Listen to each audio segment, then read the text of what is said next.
Genesis chapter 46. And Israel took his journey with all that he had, and came to Beersheba, and offered sacrifices unto the God of his father Isaac. And God spake unto Israel in the visions of the night, and said, Jacob, Jacob. And he said, Here am I. And he said, I am God, the God of thy father. Fear not to go down into Egypt, for I will make of thee a great nation. I will go down with thee into Egypt, and I will also surely bring thee up again. And Joseph shall put his hand upon thine eyes. And Jacob rose up from Beersheba, and the sons of Israel carried Jacob their father, and their little ones, and their wives in the wagons which Pharaoh had sent to carry him. And they took their cattle and their goods, which they had gotten in the land of Canaan, and came into Egypt, Jacob and all his seed with him, his sons and his sons' sons with him, his daughters and his sons' daughters, and all his seed brought he with him into Egypt. And these are the names of the children of Israel which came into Egypt: Jacob and his sons, Reuben, Jacob's firstborn. And the sons of Reuben, Hanok, and Phalu, and Hezron, and Carmi. And the sons of Simeon, Jemuel, Jamin, and Ohad, and Jachin, and Zohar, and Shael, the son of a Canaanitish woman. And the sons of Levi, Gershon, Kohath, and Merari. And the sons of Judah, and Onan, and Shelah, and Pharez, and Zerah. But and Onan died in the land of Canaan. And the sons of Pharez were Hezron and Hamul. And the sons of Issachar, Tola, and Puvah, and Job, and Shimron. And the sons of Zebulun, Sered, and Elon, and Jaleel. These be the sons of Leah, which she bare unto Jacob in Padanaram, with his daughter Dinah. All the souls of his sons and his daughters were 33. And the sons of Gad, Ziphion, and Haggai, and Shunai, and Esbon, Eri, and Arodi, and Areli. And the sons of Asher, Jimnah, and Ishua, and Ishui, and Beriah, and Serah, their sister. And the sons of Beriah, Heber, and Machael. These are the sons of Zilpah, whom Laban gave to Leah his daughter, and these she bare unto Jacob, even 16 souls. The sons of Rachel, Jacob's wife, Joseph and Benjamin. And unto Joseph in the land of Egypt were born Manasseh and Ephraim, which Asenath, the daughter of Potipherah, priest of On, bare unto him. And the sons of Benjamin were Bela and Becher, and Ashbel, Jerah, and Naaman, Ehi, and Rosh, Muppim, and Huppim, and Ard. These are the sons of Rachel, which were born to Jacob. All the souls were 14. And the sons of Dan, Husham.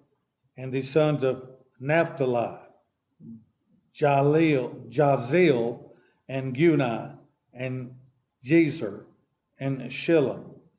These are the sons of Bilhah, which Laban gave unto Rachel his daughter, and she bare these unto Jacob. All the souls were 7. All the souls that came with Jacob into Egypt, which came out of his loins, besides Jacob's sons' wives, all the souls were 66. And the sons of Joseph, which were born him in Egypt, were 2 souls. All the souls of the house of Jacob, which came into Egypt, were 70. And he sent Judah before him unto Joseph, to direct his face unto Goshen. And they came into the land of Goshen. And Joseph made ready his chariot, and went up to meet Israel his father, to Goshen, and presented himself unto him. And he fell on his neck, and wept on his neck a good while. And Israel said unto Joseph, Now let me die, since I have seen thy face, because thou art yet alive. And Joseph said unto his brethren and unto his father's house, I will go up and show Pharaoh, and say unto him, My brethren and my father's house, which were in the land of Canaan, are come unto me.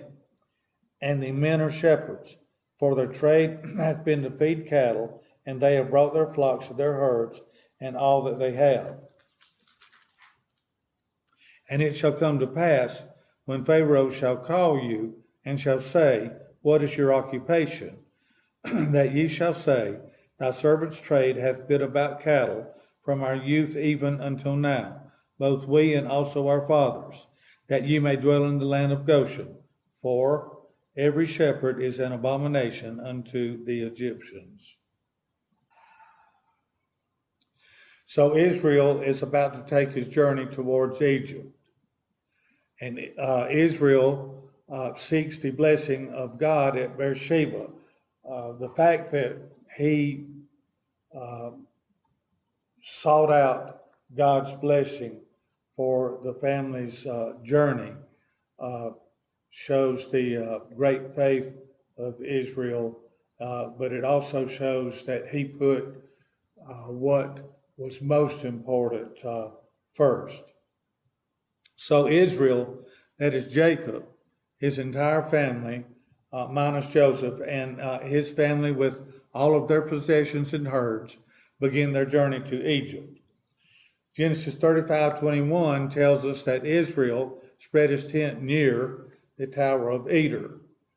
Eder is also called, Edar is also called Eder and Ader.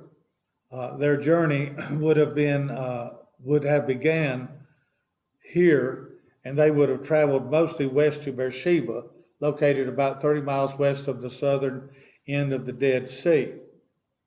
Here, Jacob worshiped God by offering sacrifices.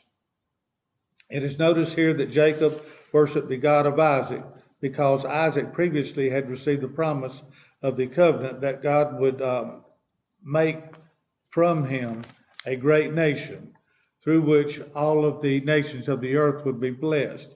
Genesis 26, 23, and 24. There's no telling what was going through Jacob's mind as he prepared for this journey. The anticipation of seeing Joseph again must have been overwhelming. Beersheba was at the southern border of Canaan. It is a place where Abraham and Isaac had both built an altar. Genesis 21, 23, 26, and 25. Recall that Beersheba means well of oath. This is the place where Abimelech and Abraham swore concerning a disputed well of water. God appears to him and expresses his consent and intent, that is, to Jacob at Beersheba.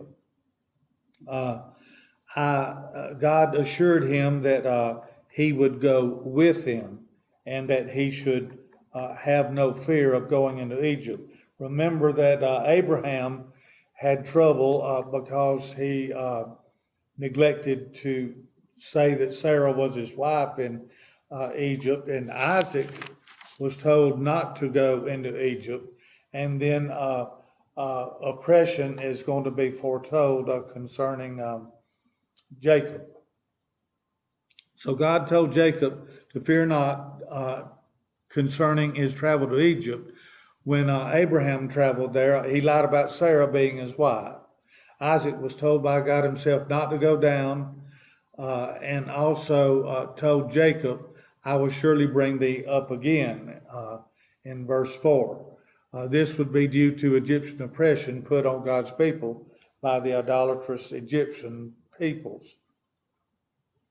And of course, the blessing was given to Jacob by God. God told him, I will make of thee a great nation. So God reaffirmed his Abrahamic covenant with Jacob.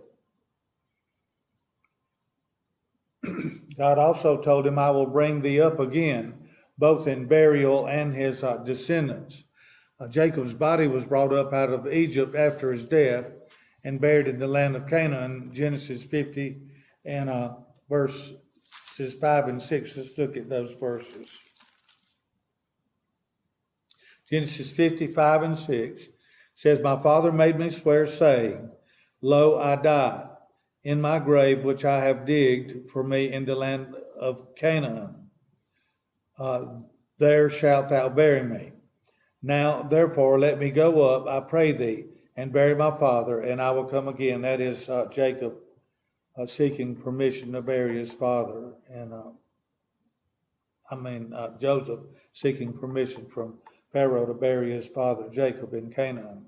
And Pharaoh said, Go up and bury thy father, according as he bade thee swear. And so Joseph oversaw the burial of his father, and later God would free the children of Israel from Egyptian bondage.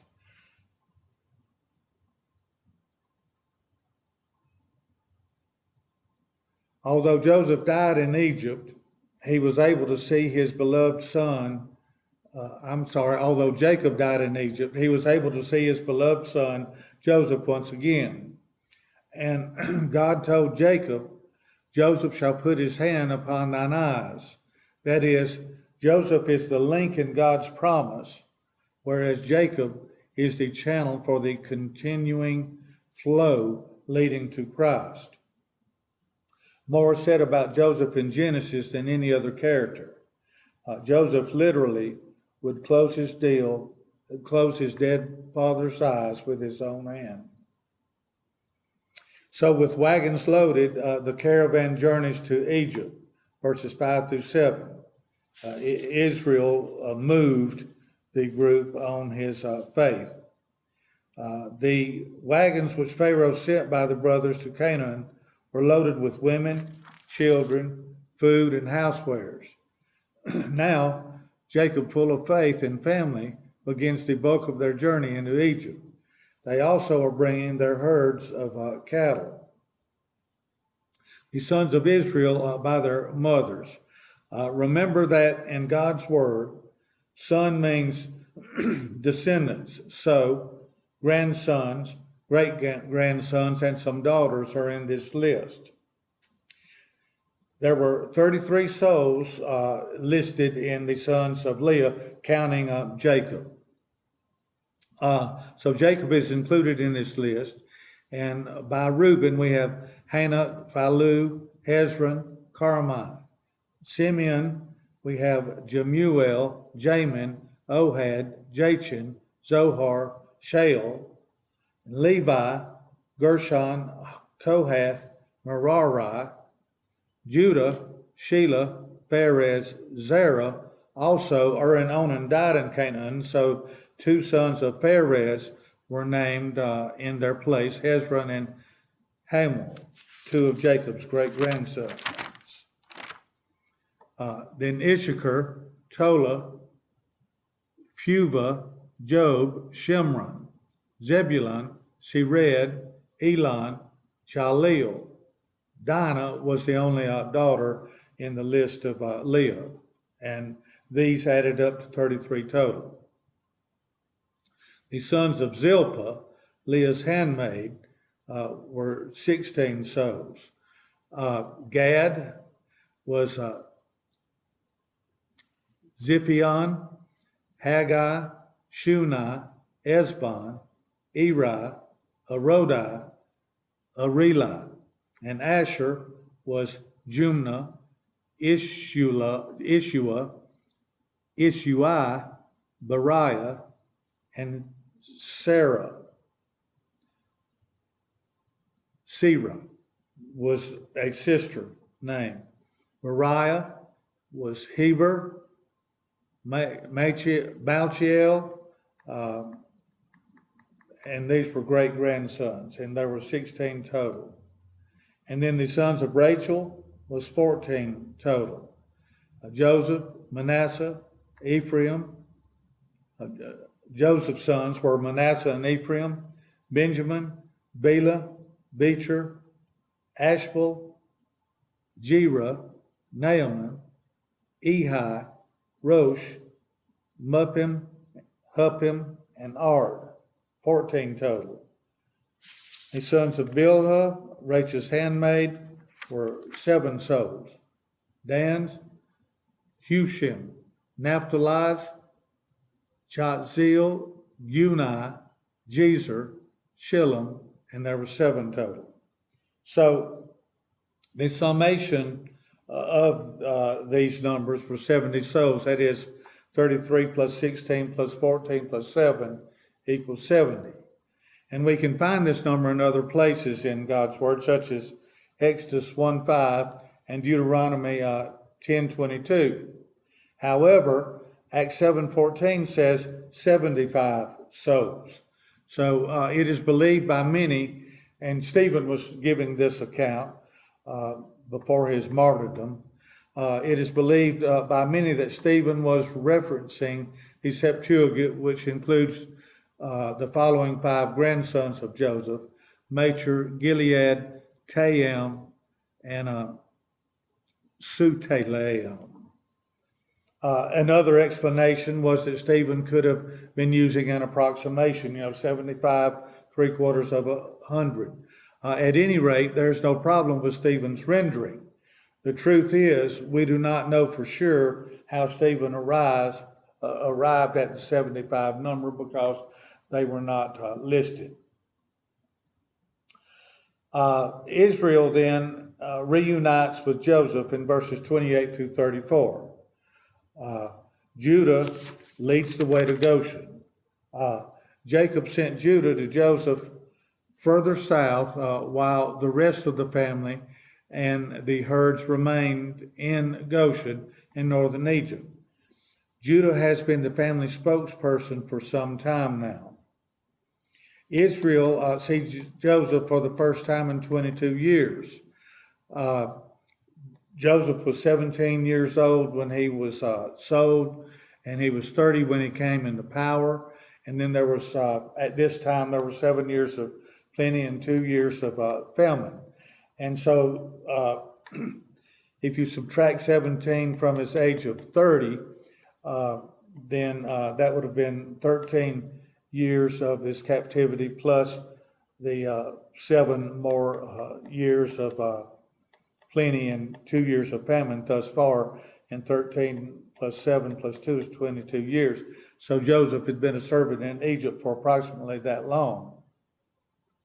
And so as soon as Judah informs Joseph of their arrival, he raided his chariot and went to Goshen to meet his father. They embraced and wept for a good while.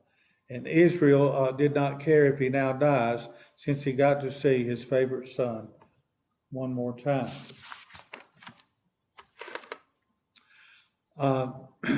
There were instructions regarding their occupations in verses 31 through 34. Joseph would relay to Pharaoh that his family was in Goshen. He would explain that his family was shepherds of great flocks. When Pharaoh would ask them concerning their occupations, they were to be truthful and say, "Thy servant's trade hath been about cattle from our youth until now." Verse 34. The land of Goshen was basically devoid of people until Jacob's family arrived. Their request to Pharaoh would be that they remain in Goshen, separate from the main population of the Egyptians.